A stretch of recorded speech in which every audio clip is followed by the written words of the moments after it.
This is the Five Stars podcast. Let me talk to you. Hi.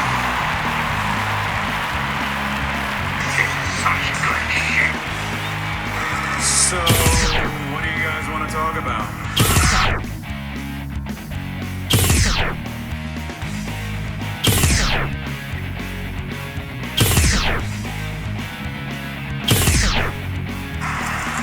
Tell me when I'm telling lies.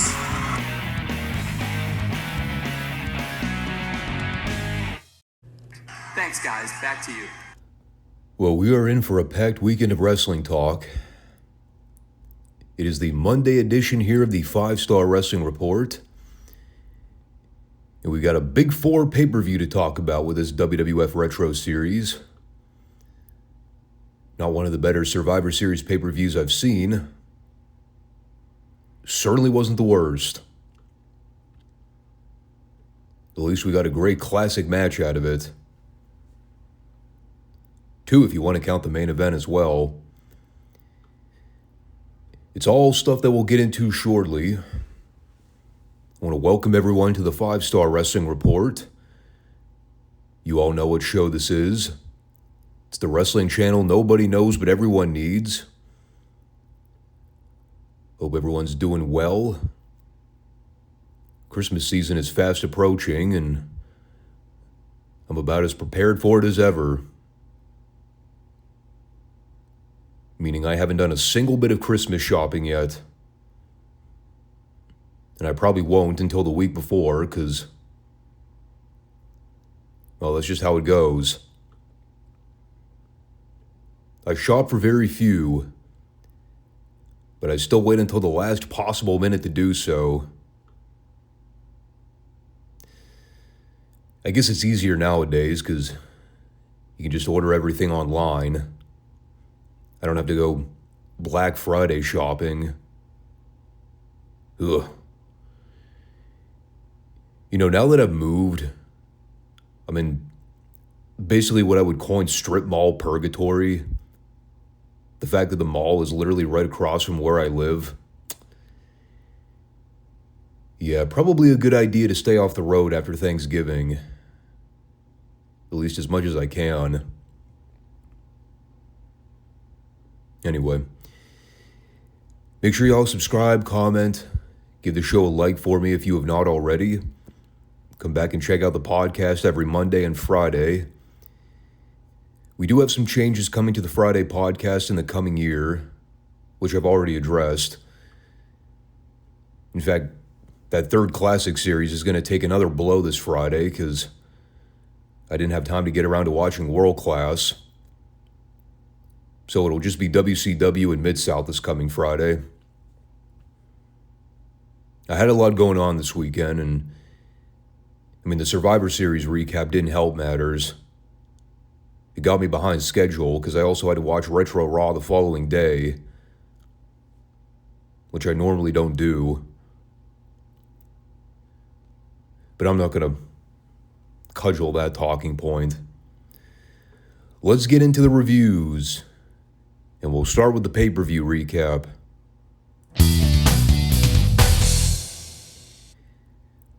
Survivor Series 96. Better known as the pay-per-view with 3 of the most gratuitous Survivor Series elimination matches of all time. Swear to God, I'm not kidding. Without looking it up, go ahead and name one other traditional Survivor Series elimination tag matches for this pay-per-view. Just one. I guarantee you won't be able to do it. As a pro wrestling savant, such as myself, if I hadn't been reviewing every single Raw in the build-up to this show, I would not be able to name you one of the traditional tag matches. This year's Survivor Series was all about one thing. Well, 2 things. It was about Bret versus Austin, and it was also about Sid becoming the new WWF champion. and exposing Shawn Michaels as the worst investment for a top world champion in the modern decade. The boyhood dream went up in flames this evening, and it was beautiful to see. Yes, we're going to recap the whole thing. Don't get your panties in a bunch. I know you're all just dying to hear my comments on the Hog Farmers versus Owen Davey and the New Rockers. But I did want to briefly touch on a few stats here. Well established, this event was held in Madison Square Garden. And I believe this event was actually a sellout in terms of attendance figures. How much of that was comped versus actual tickets sold? No. Your guess is as good as mine. I'm not a statistician when it comes to records on WWF pay-per-views. They did a reasonably good buy rate, considering the state of the product in '96. Now, how much of that had to do with it mainly being Survivor Series? That's also something you'd want to confirm with the experts. Was it the card that sold the show out, or was it just the brand? Maybe a combination of both. Who knows? We will come back to talk about the crowd, because we're obviously dealing with a smarter fan base. It was not your average WWF fan in attendance for this thing. And that was certainly made clear by the time the main event rolled around. But anyway, let's try and filter through some of these 4-on-4 elimination tags so we don't have to belabor all the pointless shit. The opener is Owen Hart, Davey Boy and the New Rockers versus Doug Furnas, Phil LaFawn, and the Hog Farmers. This might surprise you. I was not the most active viewer as this match was taking place. I was actually in the process of uploading the Friday podcast to Rumble and YouTube while I had this match on in the background. I didn't really start paying close attention until the closing several minutes after they eliminated most of the fodder. I did catch a few good moments during the beginning portion. Jim Ross calling Marty Jannetty a geek had me cackling. Better be careful Brian Alvarez doesn't try and sue for copyright. I shouldn't give him too much grief because it definitely looked like Jannetty tweaked his knee during the match. So he was one of the first ones out of there. I didn't even see what happened. I just looked up at one point and saw him limping around the ring after Henry Godwinn tried to shoot him into the ropes. By that point, they did like 5 or 6 rapid-fire eliminations to clear out most of the ring clutter. Mainly referring to the Godwinns and the New Rockers.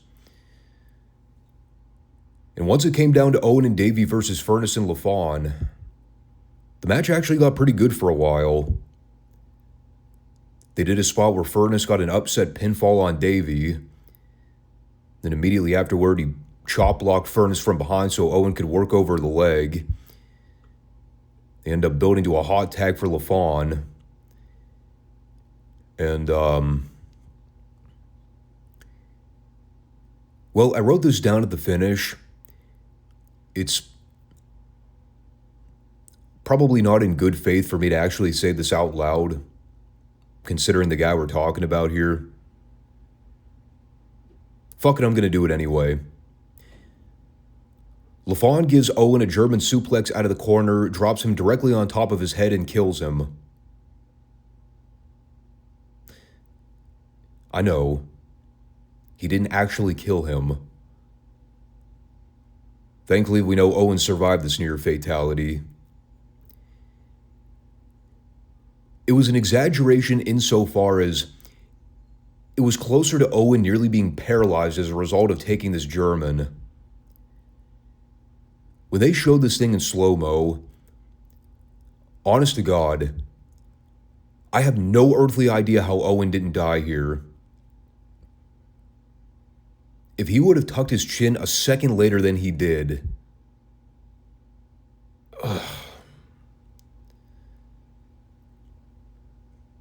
I perish the thought of how this conversation would be going historically. But the end result was Furnas and LaFawn winning their WWF debuts. For the record, no. I do not remember this. I remember next to nothing about the run of Furnas and LaFawn in the WWF.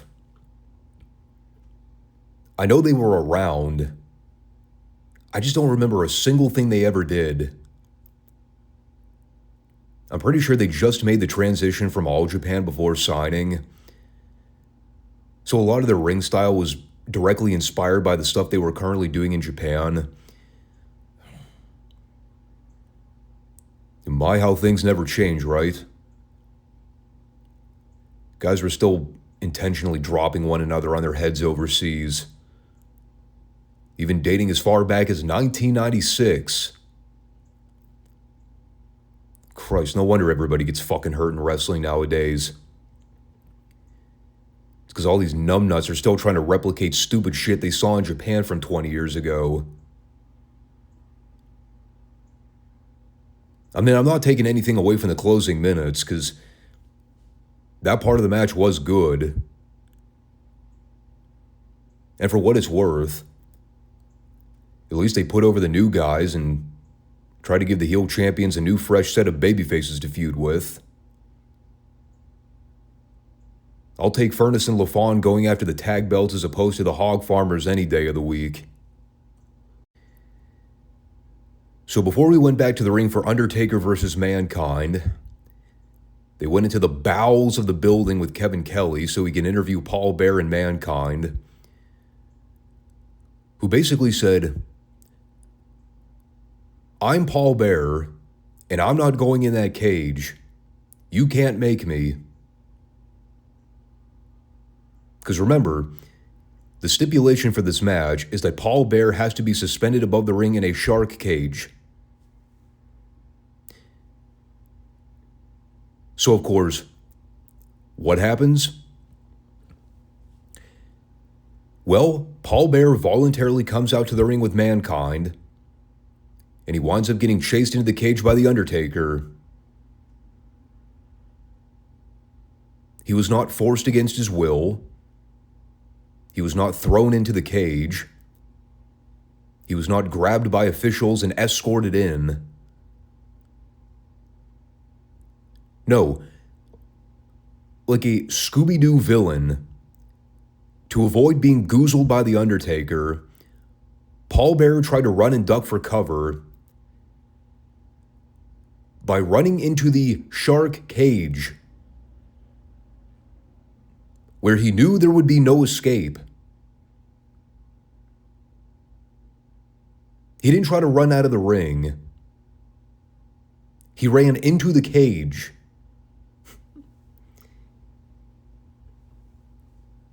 Because he's a smart, rotund bad guy.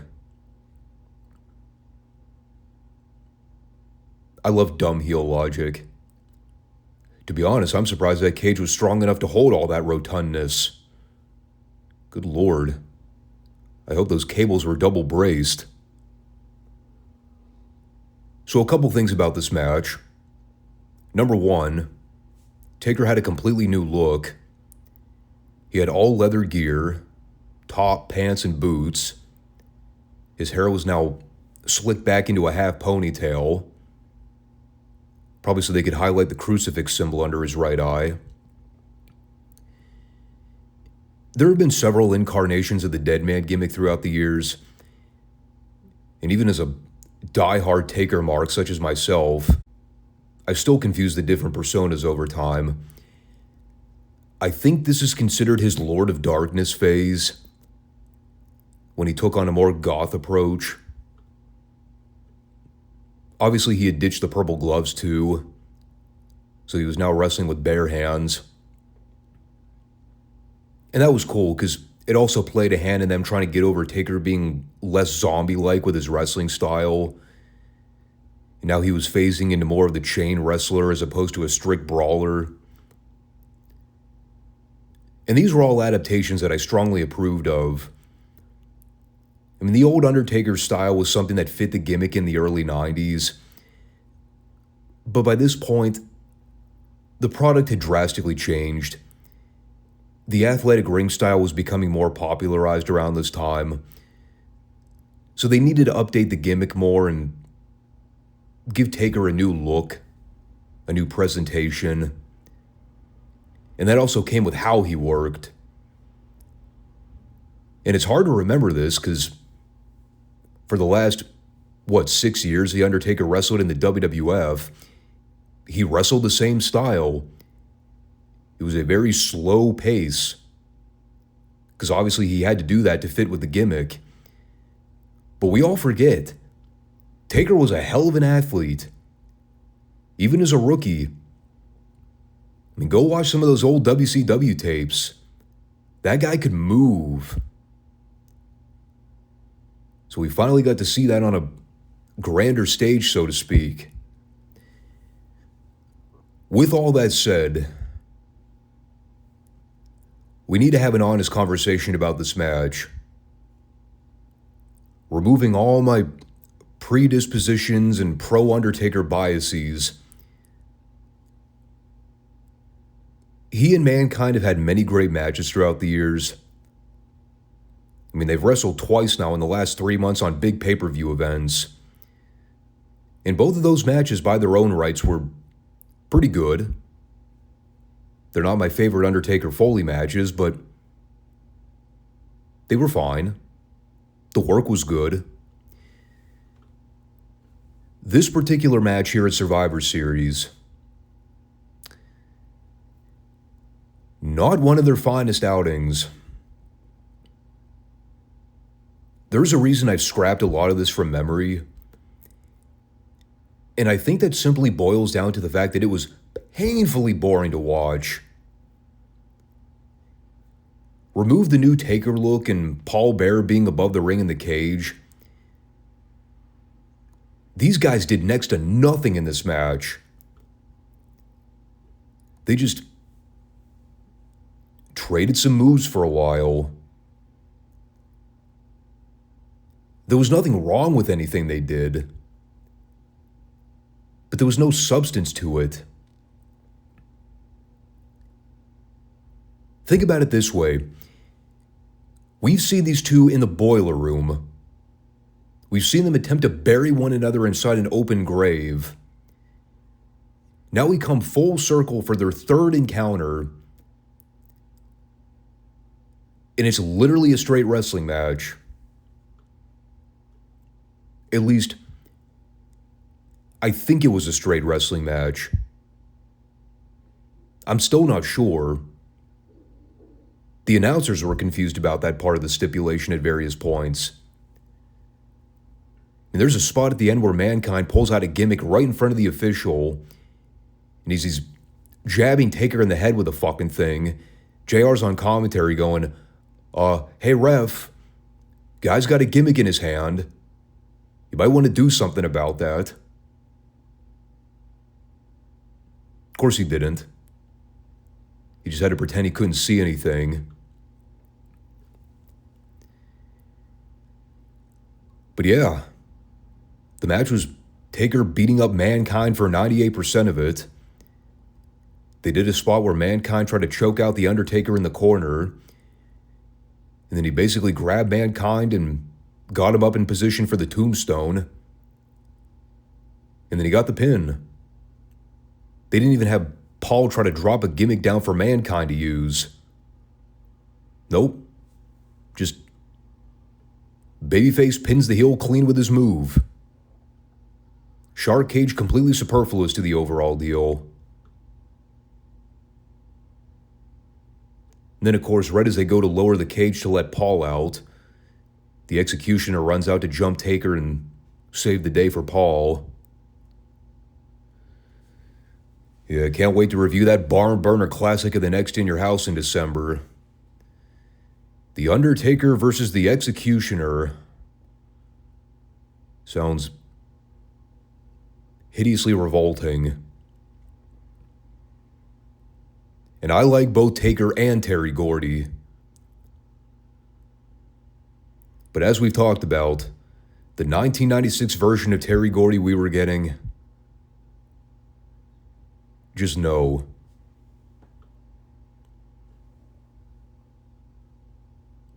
And by the way, I don't think I'm neglecting anything about that match of grave importance. Outside Taker's gear in the finish. They did some boring spots for a while and Taker won clean with the tombstone. Absolutely forgettable.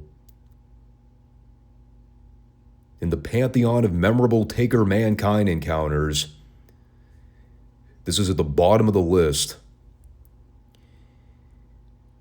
Speaking of unmemorable matches, that brought us to our second Survivor Series elimination tag. Now this one they at least somewhat promoted on television. And by that, I mean they at least bothered to show the teams on camera for more than 5 seconds. It's Crush, Jerry Lawler, Goldust, and Triple H versus Mark Marrow, Barry Windham, Rocky Mayavia's laughably hideous ring gear, and Jake the Snake Roberts, who I believe was a last-minute fill-in for Mark Henry, because, well, I don't know what happened. He just wasn't on the pay-per-view.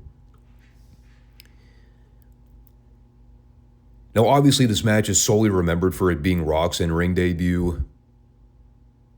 There's virtually nothing remotely special about it aside from that one statistic.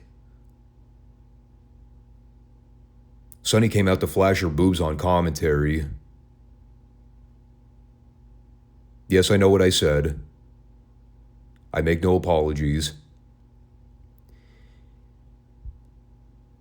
It's really sad, too, because when you actually analyze the star power in this thing, you got Lawler, you got Windham, you got Rock, even though he was greener than a pepper tree at this point.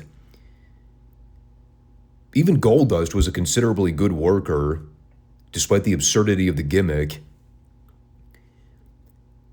But even when you take into account all these names, it's just a plain, dreary match with a bunch of bodies that nobody had any reason to care about. And that really was the story of Survivor Series 96. All these random elimination tags that were thrown together just to get bodies on the card. Not because any of them had backstory or some kind of rationale for happening. Now, yes, this particular match led to some eventual fallout between Rock and Hunter as we headed into 97. So if you want to get super anal about long-term storytelling,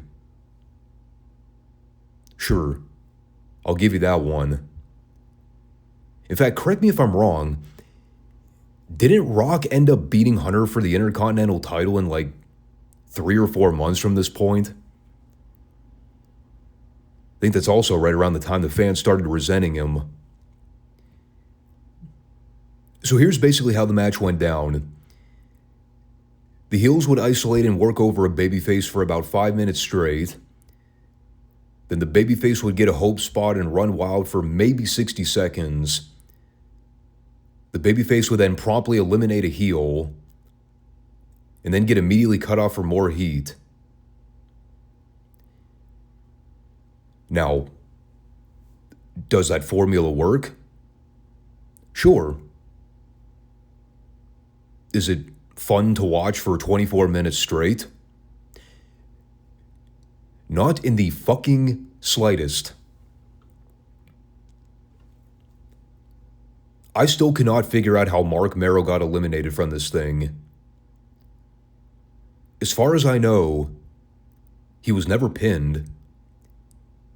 He did some kind of asinine flip bump out to the floor, landed right on his spinal column, and then like a minute or two later, you see Sable and Harvey Whippleman helping him to the back while he's selling. So I presume he was counted out. But they never mentioned it. Eventually, the whole thing came down to Rocky having to fight Goldust and Crush by himself. There was a miscue spot where Crush accidentally gave Goldust a heart punch. So then Rocky came in with a crossbody to eliminate Crush. And then Rock picked up Goldust, gave him a shoulder breaker, and pinned him to win it for his team. Let me repeat that. The Rock used a shoulder breaker as a finishing move.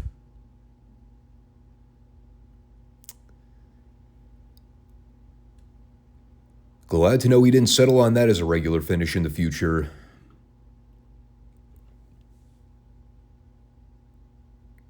Now let's be frank. Did Rocky blow the roof off the place here? No, I wouldn't say that. Believe it or not, and this is where a lot of that revisionist history comes into play for a lot of people, we all remember the Die Rocky Die chants. But we also can't overlook the fact that those chants didn't start happening until well into 97. Even here in MSG, a lethal, hostile wrestling crowd by historical standards, they were still chanting Rocky at the end. They were solely behind him. When he was up against the odds, having to fend for the honor of his makeshift tag team, they still cheered him when he won. So it's not a matter of the gimmick outright being death from day one. It was the way he was featured and presented along the way that caused people to resent everything about it. This was, all things considered, a very good debut. They did everything right.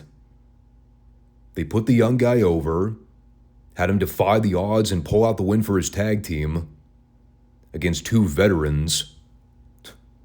Can't believe I'm calling Crush a veteran. I guess he was by this point. And The Rock looked good in doing so. He didn't fuck anything up. I mean, this is effectively how you should book a young star when you're trying to elevate him and make him a future building block for a new generation of star power. Especially as a top face. It's the idiosyncrasies of how the gimmick is presented that you have to be careful with. And unfortunately, the WWF blew that royally throughout most of 97. It wasn't until he finally turned heel and joined the Nation that effectually saved The Rock's career. Because Rocky Maivia, that wasn't it. Nor was this match. I'll tell you what was on Survivor Series 96. What was, in my opinion, one of the greatest pay-per-view matches I've ever seen. And I'm not just talking Survivor Series. I'm talking of all time. I'm talking about Stone Cold Steve Austin versus Bret Hart. It's been debated throughout various discourse. What was better? Bret Austin from WrestleMania 13 or Bret Austin from Survivor Series 96? Some say the submission match is better. Some say this one was better. It's all subjective. But in my humble opinion, as great as their match was at WrestleMania 13, still a classic. There's always something about that first initial encounter between these two that made this particular match feel special. I mean, for one, it was arguably Steve's biggest proving ground match to date. His first real high-profile main event singles feud since they really started elevating him up to that level. Not to mention with Bret, it's his first match back since WrestleMania. They've been pushing the narrative that Bret wasn't sure he still had a passion for pro wrestling with all that time off. So in a way, this is also kind of a proving ground match for Bret. To see if he could still hang with his newer crop of star power. I mean, there was so much at stake with this match because you really didn't know which way it would go. It made sense for both guys to win. At the same time, you knew someone had to lose. So you went into it with all these what-if scenarios at play. I like JR's little nod to their eventual Mania match when he referenced how neither of these two have ever submitted in their careers. And in fact, that wound up being one of the centerpieces to the match, especially toward the finish, when Austin and Bret kept going for all their submission locks and trying to get the other to tap out. It was all about showcasing how evenly matched they were. And not to say they were ever treating this feud as two guys that were on equal playing fields, even though one could argue they were. Granted, Austin wasn't the in-ring technician that Bret was, but their ring chemistry worked because they were both incredibly talented in their own rights. Even with very diametrically opposed ring styles, they complemented one another. I always cringe whenever I hear Vince mention the seesaw battle cliche, but this was very much a back and forth, evenly paced match. And the reason the dichotomy of their ring styles worked so tremendously is that it tied in so well with Austin's promo beforehand when he delivered the classic line, "A cliche is a cliche, and an ass whooping is an ass whooping," which is exactly what I'm going to give you tonight, Bret. So immediately they told you that Austin was coming into this thing treating it like a boxing match, which is how Bret managed to turn everything in his favor when he kept finding ways to either kick out of Steve's offense or use his technical style to out-wrestle Steve on the mat. And meanwhile, Austin was so cocky that he could beat Bret at his own game. It's how he wound up screwing himself over in the finish, when he tried to lock Bret in the sleeper hold. And then Bret turned it into a pinning situation and kept Austin's shoulders down for the flash pinfall.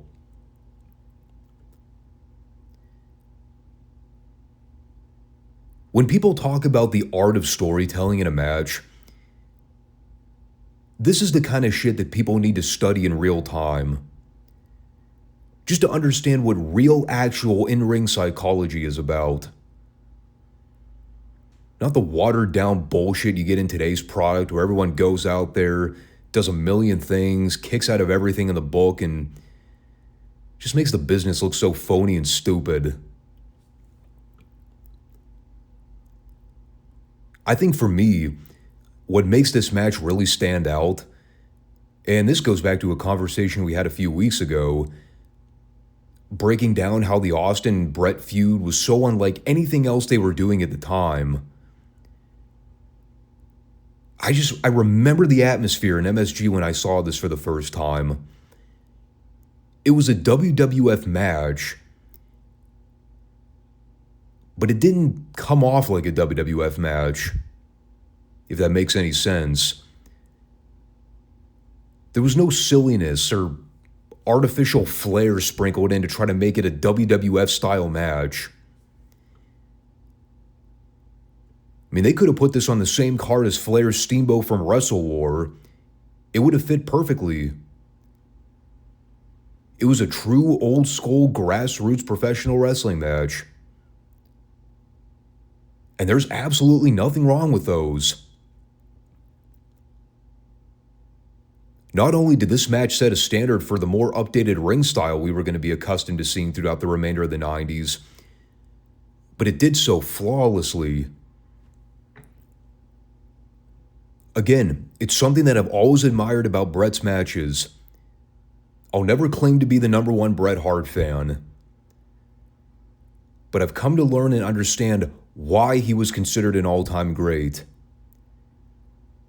His matches were always unique, and he was so impeccable with making every movement and every gesture count. And like I said, going back with how they structured the whole match around Austin trying to essentially beat Bret at his own game, after hitting the stunner and not being able to get the pin, after going for all these desperate pinfall attempts after the fact and no avail, finally he just started going for submission holds, breaking out anything and everything he could possibly think of on the fly. Texas Cloverleaf, couldn't get him to tap. Bow and arrow hold, couldn't get him to tap. Finally, he goes for the sleeper. And right as he arches back to try to pull Bret down to the ground, Bret uses his own momentum against him and rolls through to keep Austin's shoulders down. While Austin still has the hold on, mind you. And at the end of the day, that is what cost Austin the match. A split-second delay of not letting go of the submission hold to save his own skin. They did such a remarkable job capturing his facial reaction afterward. Completely beside himself, not knowing how to process everything. Then you see him do that long 1,000-yard stare on Bret as he slowly walks toward the locker room. I mean, obviously Bret comes out the winner, but they did such a great job letting you know that the feud's not over. Even if they're not going to revisit everything directly after the pay-per-view. Because they let us know that Bret's getting the title shot in December at In Your House.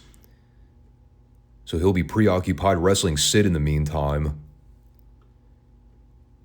Which gives us plenty of time to gear up for Rumble season in January and see how they eventually circle back to the Austin Bret in the lead up to WrestleMania. It really is truly one of the most well-told, well-executed feuds of the 90s. Bret versus Austin. Amidst that huge shit show we were about to deal with Bret and Shawn over the next 12 months. Buried in the middle of all that, one of the greatest natural pieces of business they've ever done. A fantastic rivalry that helped spark one of the biggest draws and the biggest name of the Attitude Era. Next to Vince McMahon himself, which I'll talk about more in the next few years. Who was the real top star of the Attitude Era? Some say it was Rock, some say it was Austin.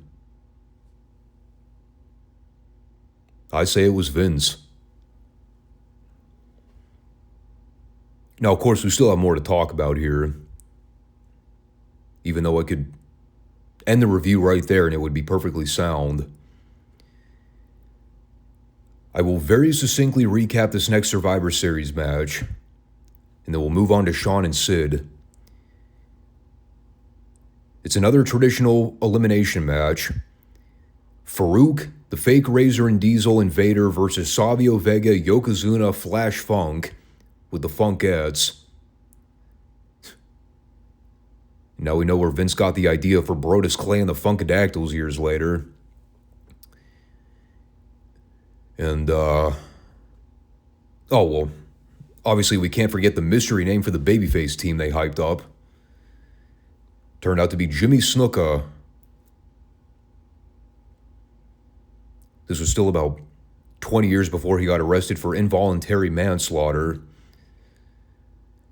Probably wouldn't have gotten the same reaction here had the court case been going on in the late 90s. Farouk came out with his new Nation attire, theme music and all, accompanied by Clarence Mason. To my knowledge, unless they already aired something on Superstars, was this the first appearance for him under the new Nation gimmick?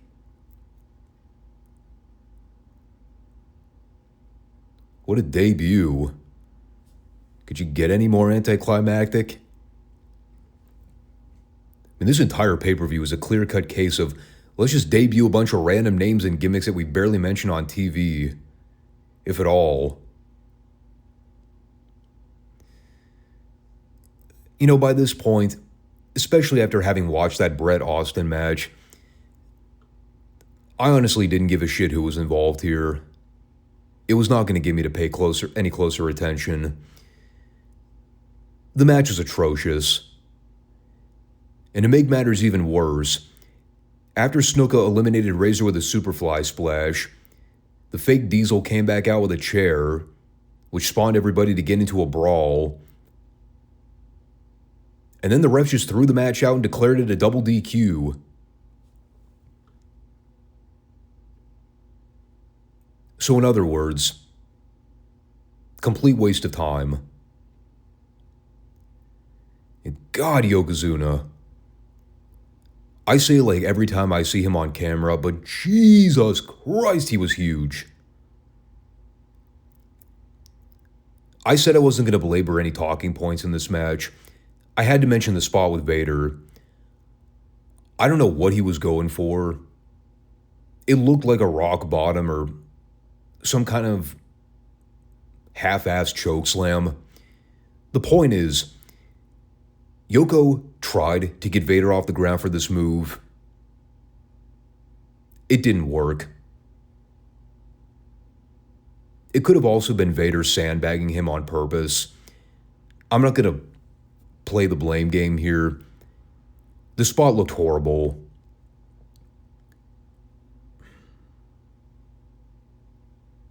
You know, you can honestly chalk up this entire match to the land of the Lost Boys.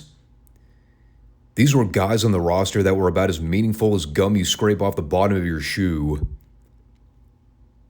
A complete buffer match between Bret Austin and the main event. Frankly, I don't even know why they aired this. It was so pointless. But let's just move on with the main event. For the WWF title, Shawn Michaels defending against longtime friend / rival / whatever in the hell he is at this stage in the game. I don't even know, based on the crappy way they've gone about building this on television. Sycho Sid. I can tell you for sure, every effort they've made along the way of keeping the fans from booing Shawn, it all blew up in their faces here in MSG. Big time. I forgot just how ruthless these fucking fans were when it came to their hatred of Shawn. Like, I knew it was bad during the initial entrances. Oh, it got so much worse as the match went on.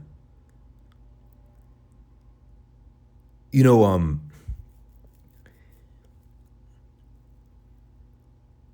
well, there's a lot I could say about this. I already have in many aspects.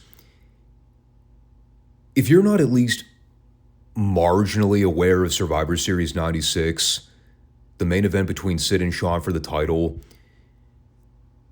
you need to go watch this in real time just to understand how things progressed to this level.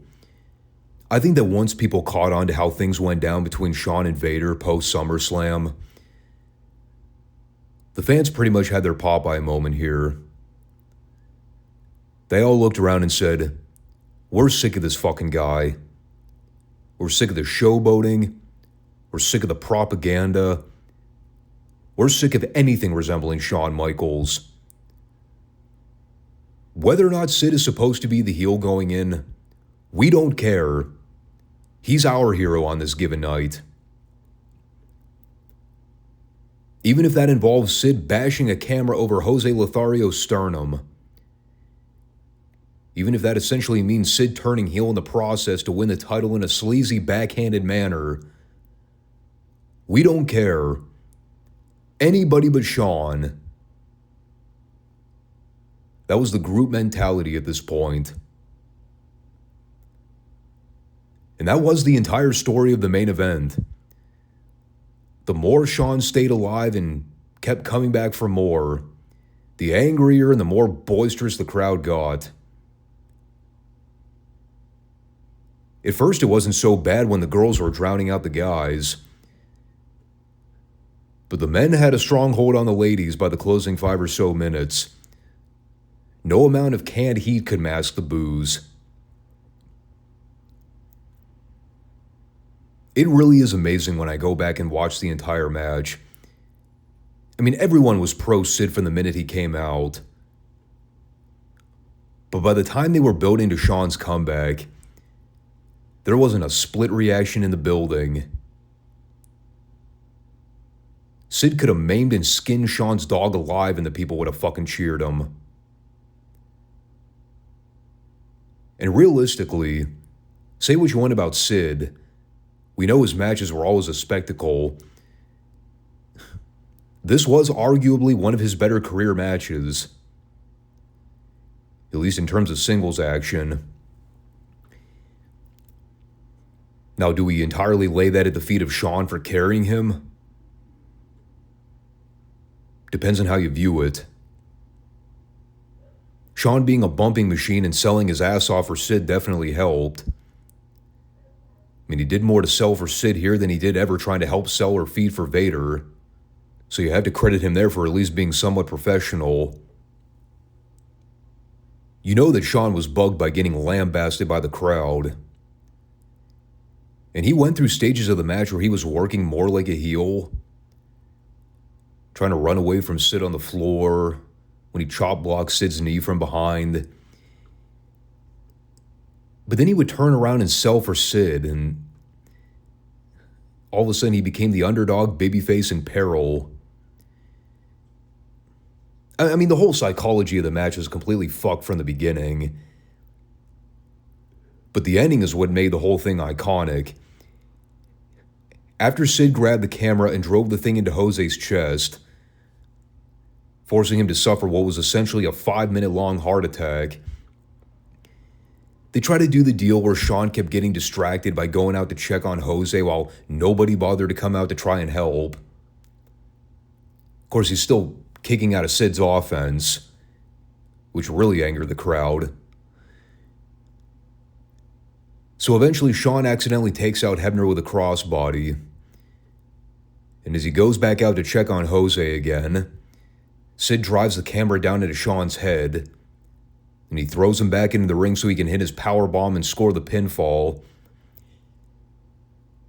After which point, Shawn immediately no-sells the powerbomb and crawls out to the floor while a bunch of officials finally come out to check on Jose. Took him long enough.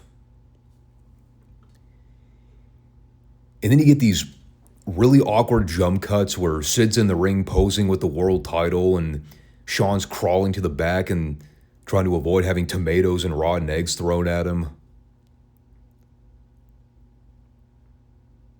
The whole thing was a complete and utter mess. And frankly, the match really is not good. It's more so memorable because of how anti-Shawn the MSG crowd ended up becoming. But I'm still astonished when I go back and see how bad things got, especially by the end. And I even knew as a kid, just watching the shows and listening to the way people reacted to Shawn. I mean, you always had a handful of lively HBK fanatics that would attend the Raws or the pay-per-views. But the hostile WWF crowd became more and more vocal as time went on. And especially when you're talking about the growing popularity of guys like Austin. I mean, let's be honest. Those same fans were looking at Shawn Michaels and probably thinking, what the hell is this putz doing with the top belt of the company? There's nothing likable about his presentation. And they've crammed this boyhood dream nonsense down our throats for the better part of a year and a half. We're just done with it. We're done with everything involving Shawn Michaels.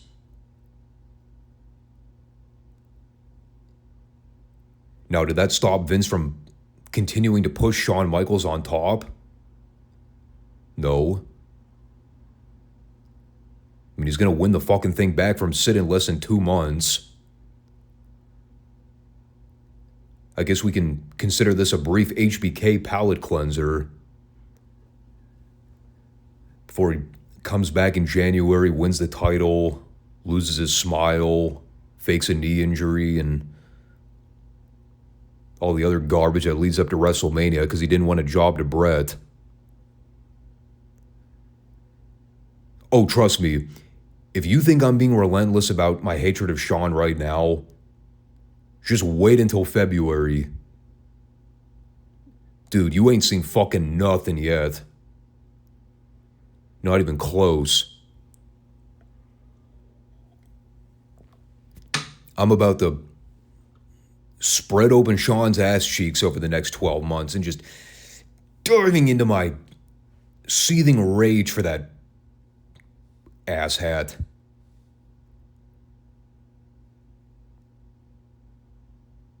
But that's Survivor Series. Go watch Bret versus Austin. Then you can also have a good laugh watching Shawn get massacred by angry, disgruntled fans in the main event. Really, though, those are the only two things you need to go out of your way to see. The actual Survivor Series elimination tags were utterly useless. And if you've seen any of the other Undertaker-Mankind matches over time, go watch those instead of this one. Because this one wasn't anything to write home about.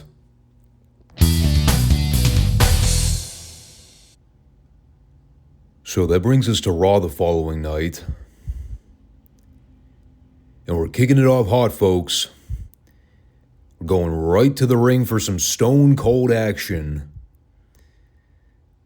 What was originally supposed to be Austin versus Vader, they had to shift gears and sub in Mankind for Vader at the last minute. Yeah, it turns out that spot we talked about when Yokozuna gave Vader the worst side slam of all time. Dropped the dude right on his fucking shoulder. And of course, Vader got legitimately hurt as a result. So he's going to be out of action for a while. It was also weird to think they originally had Austin versus Vader planned when it's heel versus heel. But then they wind up replacing Vader with another heel to face Austin. I don't really get it. So, well, we eventually did get the match. We also got a jump start in the aisleway with Mankind attacking Austin from behind. So they had a pull apart angle before they came back and actually started the match. I know it's kind of skewed to argue that Austin was a heel by this stage. I'm still operating under the mentality that tweeners aren't a thing. So for the sake of argument, let's just call him a fence rider. It was definitely the polar opposite of the match Austin had the previous night with Bret.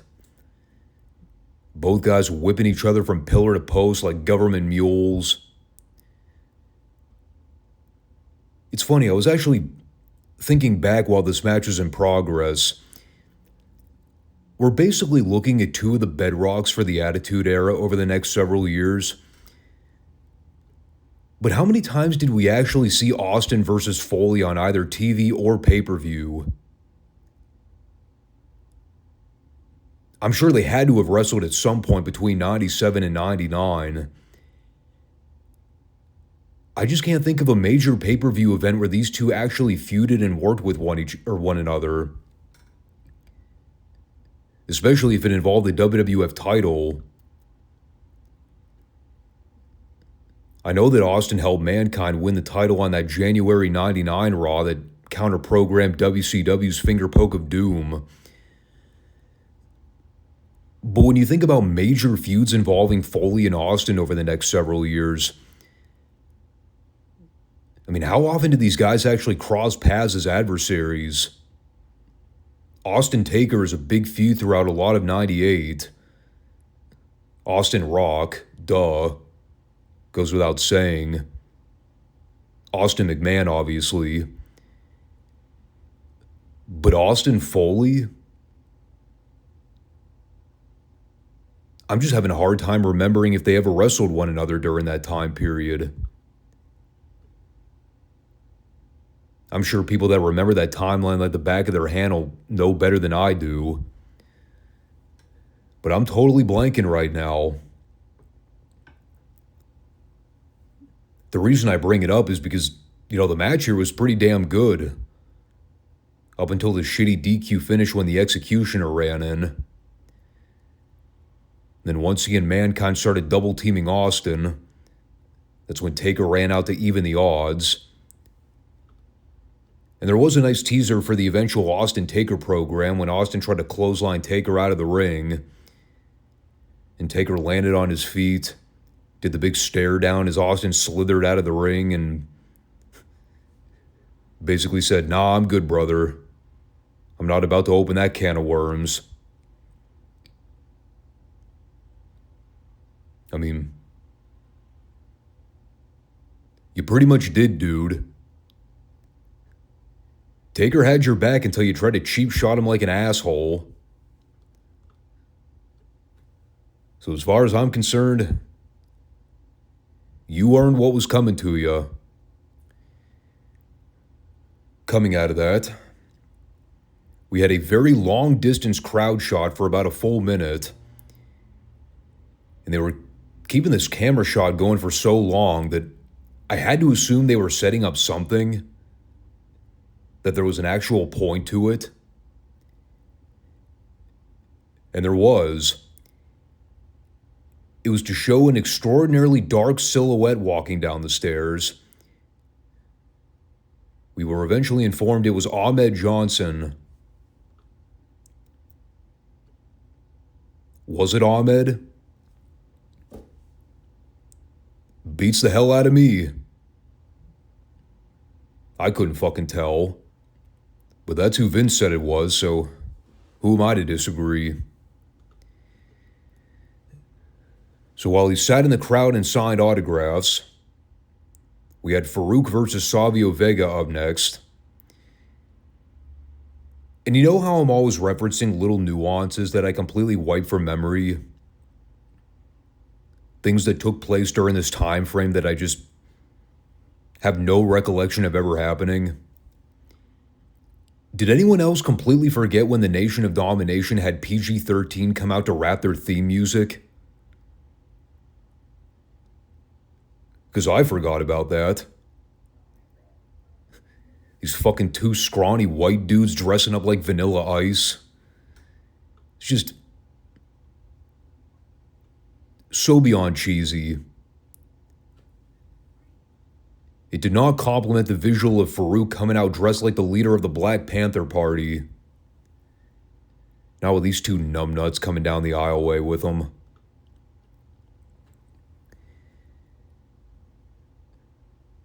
So a minute into the match, Vince made a comment about Savio being someone that always comes right at your face.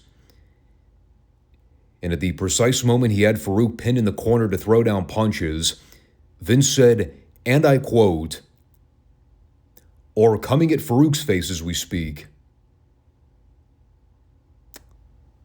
That right there was the moment I officially determined I could not take the rest of the show seriously. Sonny was out on commentary flirting with Lawler the entire time. I still have no idea why they keep referencing the on-screen relationship between her and Farouk. I mean, I thought they just quietly dropped all that after they ditched the gladiator gimmick and they both decided to go their separate ways. But she still keeps talking about being close friends with him, and I don't know what it's leading to, if anything. So Farouk worked over Savio for a while, and things were going along relatively okay until the incredibly scary spot where myself and practically the entire venue screamed and shat themselves all at once. As God is my witness, I watched this back. I can only chalk it up to an act of divine intervention that saved these two from their utter demise. Savio's got Farouk in position for a superplex. And right as he's about to get Farouk over to hit the actual move, they both lost their balance and went crashing down to the floor. If you go back and watch the tape, you see Farouk fall basically headfirst down to the floor. Everyone, including JR and Lawler, we just paused, probably assuming the worst possible scenario just occurred. Meanwhile, you got Vince casually sitting there calling the spot like someone just went for a fucking body slam. No concern at all. Guy could have been paralyzed from the neck down. Vince would have been sitting there going, only in the WWF would you see this kind of great action. Ha ha. Fucking pea-brain.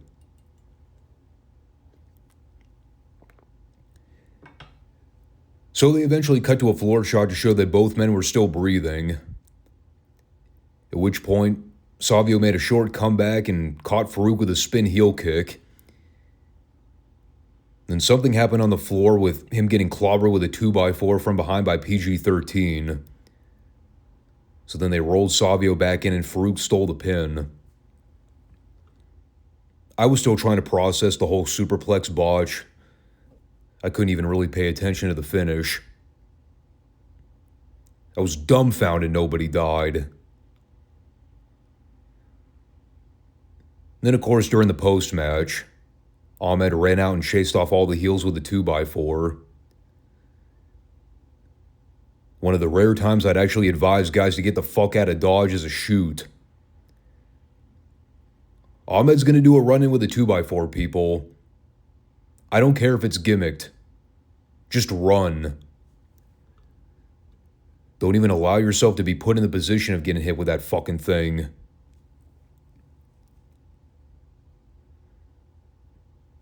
For the record, no, I don't know why the Nation had a 2x4 at ringside. I'm not even going to attempt to make sense of it. Nor am I going to attempt to make sense of Bob Backlund and Sonny playing with Karate Fighter action figures. For my money, it's just better to ignore it and pretend it never occurred. What I won't ignore is Vince McMahon yet again trying to hoodwink the fans. This part of the show legitimately pissed me off. So he's on commentary going over everything that went down the previous night between Shawn Michaels and Sid Vicious in the main event. And at this point, Vince is blatantly double dealing when it comes to the Shawn Michaels situation. He's trying to paint this BS image that what Shawn did last night was courageous. How he sacrificed the WWF Championship to aid his former mentor and longtime friend, Jose Lothario.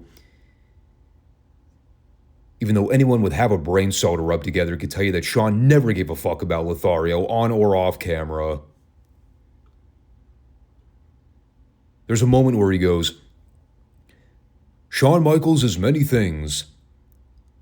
And there's a reason that he was heavily booed last night in MSG. He's a ladies' man. He's brash. He's got long hair. He dresses in very flamboyant clothing. Finally, Lawler just cuts him off point blank and goes, he's conceited, Vince. He's arrogant. To which Vince goes, well, I'll give you that one. Like, even Vince had to finally acknowledge that Shawn's ego was well out of control.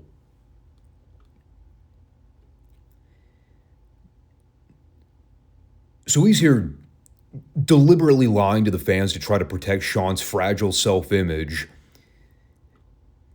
Yet again, coming at it from the angle that Shawn is the babyface in this scenario. Even though everything from the previous night proved contrary to that line of thinking. Everything. I mean, this level of revisionist backpedaling is just mind-boggling to think about. It's not the first or the last time we would see the WWF do this kind of revisionist history. But the Shawn stuff is so fucking infuriating. We all clearly know what happened at Survivor Series. We're not idiots. The reason Shawn got booed out of the building is because he's an unlikable prick with no redeeming character qualities at all. And that's not just confirmation bias on my end. That is confirmation from a unanimous 18,000 plus fans in MSG that all collectively came together and expressed their hatred for a guy that's been pounded down their throats for well over a year. Not to say anything about the rest of the US population that all thought the same thing. It's the same dog shit we saw with Hogan, same shit we saw with Cena, same shit we saw with Roman. You can only cram somebody down people's throats for so long until they get fed up and resent it. But my God, man. The fact that Vince was doubling down on the Shawn Michaels babyface push.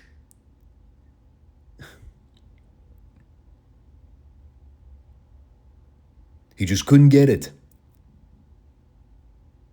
He couldn't get the message.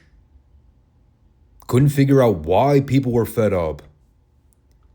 So he was going to keep pushing that narrative until the bitter end. You can only imagine how things got worse from there. So then we had Leif Cassidy and Bob Holly versus Doug Furnas and Phil LaFawn. They also had Captain Lou accompany Furnas and LaFawn to ringside, because why not? Guess they needed more bodies at the commentary desk. Even though we wound up doing Spanish commentary. Funny part is that he actually spoke fluent Spanish, as we came to find out. So at some point early on, they showed a split-screen pre-tape with Owen and Davey where they told everyone that Furnas and LaFawn got lucky the other night. So they're not going to defend the WWF tag titles until they earn their title shot.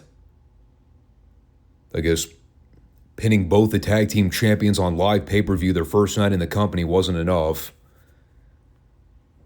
Whatever. They're heels. It's heat. What didn't help Furnas and LaFawn here was having a competitive back-and-forth match with Leif Cassidy and Bob Holly. Sure, they won. They practically had to kill themselves to do it. Crowd also did not give a shit about this match. And it's not even really a bad critique of Furnas and LaFawn. It's just that most WWF fans around this time weren't really watching Japan footage, unless you were a real diehard. So the only thing they had to go on was them getting back-to-back upset pinfalls over the tag team champions the previous night. Which, I mean, yeah, that's a good way to make an impression. But it doesn't mean you're going to instantly become the top babyfaces of the tag division overnight. I mean, most people had no clue who these guys were. So while they are trying to establish a new tag team, which is good, I mean, they're really banking on these guys being at the top of the division in less than a 48-hour window. Which is a lot to ask of people. That's probably why their WWF run didn't really pan out the way they wanted. They never really bothered to try to get these guys over organically. Of course, once you had Russo controlling most of the booking for the undercard, it was only a matter of time before these guys got lost in the shuffle. Because what the hell was Russo going to know what to do with Furnas and LaFawn? Have good wrestling matches? Nobody gives a fuck about that, bro. But that led us to the final segment for Raw this week. It's the new WWF champion coming out for a promo. Brace yourselves for impact, people. Sid's going to have a live mic. And boy, was it quite the promo. It was not as train wreck horrible as I thought it would be. Although we did get a classic Sid fuck up at the very end. He was so close to getting through it without making an ass of himself. But as the man once quoted, "We all know that you are half the man that I am, and I have half the brain that you do."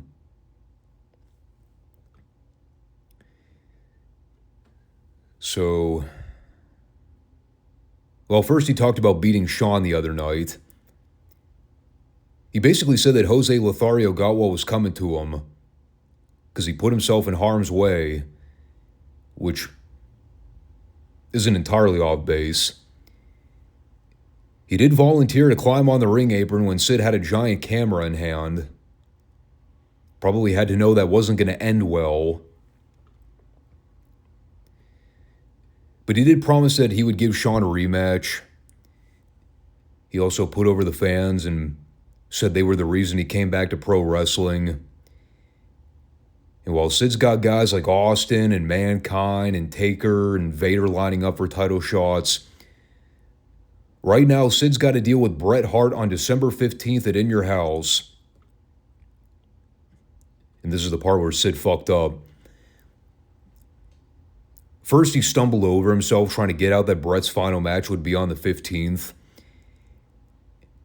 And then he delivered this classic line when he goes, "Your final match will be on December 15th because you have to face me, Bret man." Pause. Hitman. Oh, Christ. Bret man.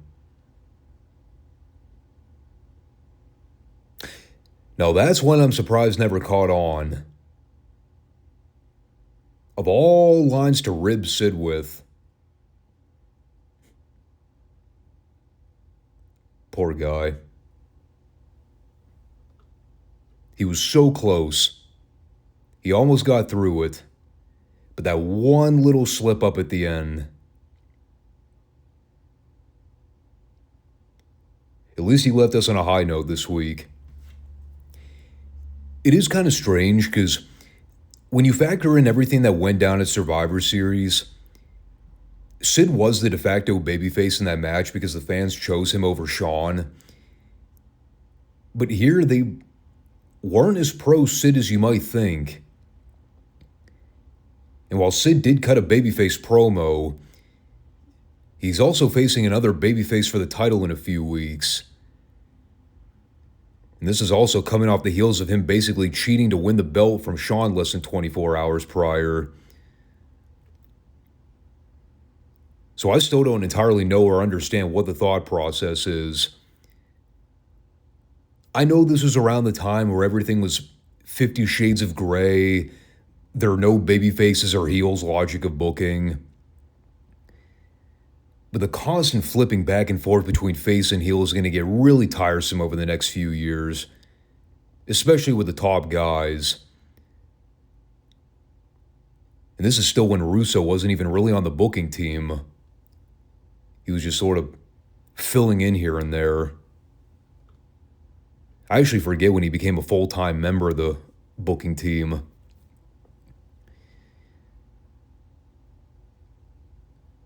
But there you have it. Honestly, this was one of the better Raws I've recapped in a long time.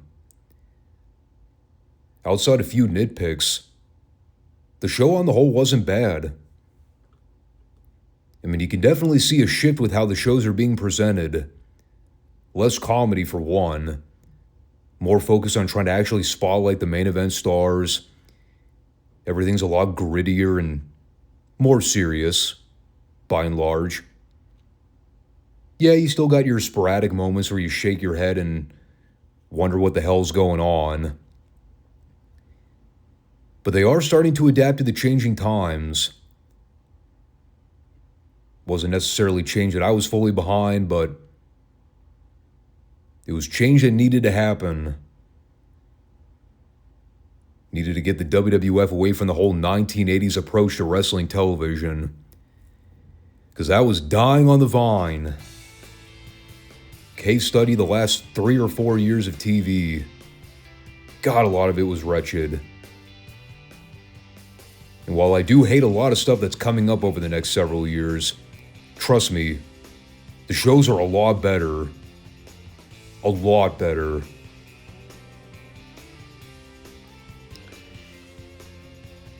But that'll do it for now. So we will reconvene on Friday for WCW in Mid-South. And then try to keep following the forum you love, keeping the podcast going to the best of my abilities. So folks, we'll see you later this week. Thanks all for tuning in, and catch you all soon. Peace out.